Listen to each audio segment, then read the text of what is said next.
बहुतांश ठिकाणी साथीच्या रोगांच्या रुग्णसंख्येमध्ये अचानकपणे वाढ होते.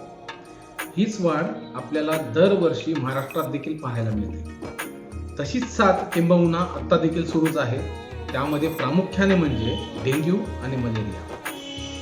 तर नमस्कार मित्रांनो, मी doctor Dipesh Kumar Sharma, global health guru channel यावर आपल्या सर्वांचे स्वागत करतो. मित्रांनो, आजच्या भागामध्ये आपण पाहणार आहोत डेंग्यू आणि मलेरिया या साथींच्या रोगावर कसे आपण नियंत्रण आणू शकतो, त्याची लक्षणे काय, त्यावर उपाय काय, तसेच आपल्याला कसं याला प्रतिबंध करता येईल. चला तर मग जाणून घेऊया आजच्या या भागामध्ये डेंग्यू आणि मलेरिया या संदर्भात संपूर्ण माहिती. तर मित्रांनो, डेंग्यू आणि मलेरिया हे दोन्ही आजार जे आहेत हे आपल्याला डासांच्या चावण्यामुळे होतो. डेंग्यू जो आहे हे आपल्याला एडिस इजिप्ती नावाच्या किंवा प्रजातीच्या जो डास आहे याच्या चावण्यामुळे होतो. तर मलेरिया जो आहे हा अॅनाफिलस डासाच्या चावण्यामुळे होत असतो. मित्रांनो, बहुतांश वेळेस आपण पाहतो की हे जे आजार आहे हे पावसाळ्यातच जास्त आपल्याला वाढीस लागतात. त्यास कारण म्हणजे ह्या पावसाळ्यामध्ये ह्या डासांचा प्रजनन काळ असतो. तसेच बहुतांश ठिकाणी पाणी जे आहे हे डबक्यामध्ये साचून राहत असतं, जिथे या डासांना अंडी घालण्याकरिता किंवा त्यांच्या प्रजननाकरिता पूरक असं वातावरण निर्माण होत असतं. तर मित्रांनो, आता आपण पाहूया डेंग्यू आणि मलेरिया याची लक्षणे काय आहेत. तर मित्रांनो, डेंग्यू आणि मलेरियामध्ये प्रामुख्याने आपल्याला कोणती लक्षणे आढळून येतात किंवा आपण कसं ठरवणार की आपल्याला डेंग्यू झालाय किंवा मलेरिया झालाय, तर हे आपण पाहूया. मित्रांनो, डेंग्यू मध्ये काय होत असतं, तर आपले जे सांधे आहेत किंवा आपले जे स्नायू आहेत, आपले मसल्स, यामध्ये तीव्र स्वरूपाच्या वेदना होत असतात. यामध्ये डोकं देखील दुखत असतं.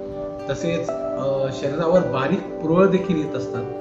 तसेच जर तीव्र स्वरूपाचा म्हणजे डेंग्यू हा अतिशय वाढला असेल किंवा तर त्यामध्ये काय होतं, तर आपल्या जे पांढऱ्या पेशी आहेत याचं प्रमाण देखील शरीरातलं कमी होत असतं. आणि जर अतिशय तीव्र स्वरूपाचा डेंग्यू असेल तर मग त्याला मात्र नाकावाटे, तोंडावाटे किंवा संडास वाटे, लघवी वाटे हे रक्तस्राव देखील आपल्याला होऊ शकतो. तर मलेरियामध्ये काय होत असतं, मलेरियामध्ये ताप हा ये जा करत असतो. म्हणजे ताप येणार, परत कमी होणार, परत येणार, परत कमी होणार. तसेच अशक्तपणा खूप जाणवतो. आणि सगळ्यात महत्वाचं जे मला सगळ्यांना माहिती आहे ती म्हणजे मलेरियामध्ये आपल्याला थंडी खूप वाजत असते. तर अशा प्रकारची लक्षणे ही आपल्याला डेंग्यू आणि मलेरिया यामध्ये आपल्याला जाणवत असतात. मित्रांनो, आता आपण पाहूया या डेंग्यू आणि मलेरिया यापासून आपण स्वतःचे संरक्षण कसे करणार. तर मित्रांनो, ह्यामध्ये दोन प्रकारे आपण प्रामुख्याने संरक्षण करू शकतो. ते म्हणजे प्रथम डासांच्या प्रजननावर नियंत्रण करायला हवं. त्यामध्ये काय करणार आपण, तर जे पाण्याचे साठे आहेत ते आपण स्वच्छ ठेवायचे आहेत, ते उघडे ठेवायचे नाहीयेत. किंवा दर आठवड्यातील घरातील जे टाक्या, कुंड्या किंवा कूलर अशा प्रकारच्या अशा गोष्टी असतील ज्यामध्ये आपलं पावसाळ्यातलं किंवा पावसाचं पाणी हे दरवेळेस साठून राहत असेल, याची आपण स्वच्छता करायची आहे, जेणेकरून त्या ठिकाणी डासांची उत्पत्ती जी आहे ही होणार नाही. तसेच व्यक्तिगत संरक्षणामध्ये काय, तर पूर्ण बाह्यांचे आपण कपडे घालायला हवे. डासांना दूर ठेवणारे आपण जे मलम वगैरे असतात आजकाल मार्केटमध्ये भेटतात, ओव्हर द काउंटर मेडिसिन्स, हे देखील आपण त्याचा वापर करू शकतो. किंवा घरामध्ये आजकाल जाळी देखील भेटते, ही जाळी आपण लावून घेऊ शकतो, जेणेकरून डासांचा जो प्रादुर्भाव आहे तो आपल्या घरामध्ये होणार नाही. आता पाहूया मित्रांनो उपचार.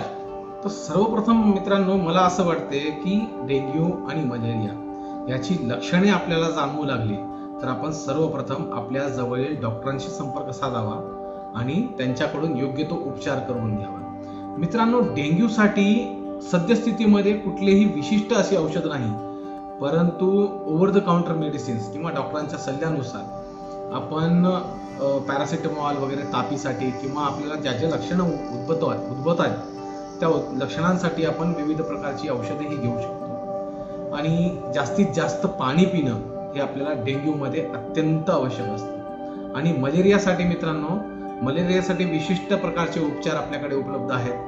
बहुतांश वेळेस आपण मलेरियल जी औषधे आहेत त्याचा आपण वापर करू शकतो. आणि यामध्ये प्रामुख्याने औषधे जी आहे ही अगदी वेळेवर घ्यायला हवी. तसेच डॉक्टरांचा सल्ला योग्य वेळी घेतलेला हा कधीही बरा. तर मित्रांनो, डेंग्यू आणि मलेरिया हा कशामुळे होतो, त्याची लक्षणे काय, त्यावर उपाय काय, हे आपण पाहिलंच. परंतु ह्यासोबत सगळ्यात महत्त्वाचं म्हणजे ह्यावर प्रतिबंध कसा करायचा. म्हणजेच आपण म्हणतोच prevention is better than cure. म्हणजेच लक्षणे होऊच नाही किंवा मलेरिया आणि डेंग्यू होऊच नाही म्हणून आपण काय प्रतिबंध करू शकतो. तर मित्रांनो, सर्वप्रथम आपण स्वच्छता मोहीम राबवायची. म्हणजे आपण ज्या ठिकाणी राहतो त्या ठिकाणी आपण आपल्या आसपासच्या परिसरातील किंवा आपल्या घरातील त्या ठिकाणी पाणी साचणार नाही अशी आपण व्यवस्था केली आहे. किंवा पावसाळ्यातले पाणी एका ठिकाणी जमा होणार नाही किंवा डबके असतील, नाले असतील, हे ब्लॉक म्हणजे पूर्ण भरलेले राहणार नाही याची आपण काळजी घेतली तरीही आपल्याला हे प्रतिबंधासाठी महत्त्वपूर्ण ठरेल. तसेच याची देखील आपल्याला मदत होईल. तसेच आपण आरोग्य जनजागृती शिबिरे देखील आपण घेऊ शकतो. यामध्ये काय तर आपली शाळा, आपले सोशल मीडिया, आपल्याला आपण माहीतच आहे की आपण काही आजकाल केलं की आपण सोशल मीडियावर हे चटकन टाकण्यासाठी उत्सुक असतो. तर ही अशा प्रकारची माहिती किंवा या आजारांसंदर्भातली माहिती देखील आपण सोशल मीडियाद्वारे आपण लोकांपर्यंत पोहोचवू शकतो. तसेच विविध ऑफिसेसमध्ये की मलेरिया आणि डेंग्यू हा कशामुळे होतो, त्याची लक्षणे काय आहेत, तर अशा प्रकारचं आपण एक जनजागृती आपण सर्वांनी घेऊन केली पाहिजे. तर मित्रांनो, आपण आज पाहिलं की डेंग्यू आणि मलेरिया याची लक्षणे काय, त्यावर उपाय काय, तसेच याला प्रतिबंध आपण कशा प्रकारे लावू शकतो. तर मित्रांनो, डेंग्यू आणि मलेरिया ह्या साथीच्या रोगापासून आपण स्वतः प्रतिबंध करून आपण स्वतःचा बचाव करून घेऊ शकतो. तर मित्रांनो, आपल्याला आजची ही माहिती कशी वाटली हे आम्हाला कमेंट सेक्शनमध्ये टाकायला विसरू नका. तसेच आपल्याला ही व्हिडिओ आवडला असेल तर कृपया याला लाईक करा. तसेच आपल्या सहकारी मित्रांना तसेच आपल्या परिवारातील सदस्यांना हा व्हिडिओ शेअर करा, जेणेकरून त्यांच्यापर्यंत देखील ही माहिती जाईल आणि आपण एक निरोगी समाजाचं निर्माण करू शकू. तर मित्रांनो, आपल्या सर्वांची रजा घेतो. पुन्हा भेटू नवीन माहितीसह नवीन व्हिडिओमध्ये. तोपर्यंत स्वस्थ रहा, मस्त रहा. धन्यवाद.